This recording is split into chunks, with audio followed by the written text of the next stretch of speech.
বিভাজন বিভীষিকা স্মৃতি দিৱস আপোনালোকে সকলোৱে জানে যে কংগ্ৰেছ মুছলিম লীগ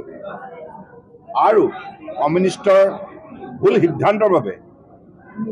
এই বিভাজনৰ সময়ত লক্ষ লক্ষ লোকে প্ৰাণ আহুতি দিব লগা হ'ল ঘৰ বাৰী হেৰুৱালে বহু মহিলাৰ ওপৰত নিৰ্যাতন চলি লৌমহক যিটো ঘটনা সংঘটিত হ'ল ইয়াৰ বাবে পণ্ডিত জৱাহৰলাল নেহৰু সেই সময়ৰ প্ৰধানমন্ত্ৰী আৰু লিয়াকত আলী পাকিস্তানৰ প্ৰধানমন্ত্ৰী আৰু কমিউনিষ্ট এই তিনিটা দলে কেৱল তেখেতৰ ব্যক্তিগত লিডাৰৰ স্বাৰ্থ সিদ্ধিৰ বাবে আজি জনসাধাৰণক এনেধৰণে মৃত্যু মুখলৈ ঠেলি দিছিল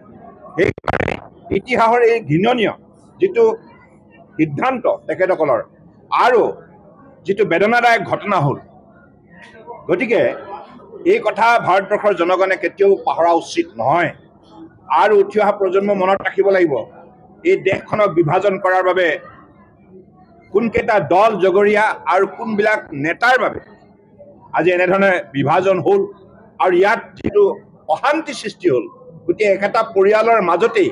যিমানবিলাক হত্যা হিংসা সংঘটিত হ'ল ইয়াৰ কাৰণে সেই সময়ৰ নেতাই জগৰীয়া কংগ্ৰেছ মুছলিম লীগ আৰু কমিউনিষ্ট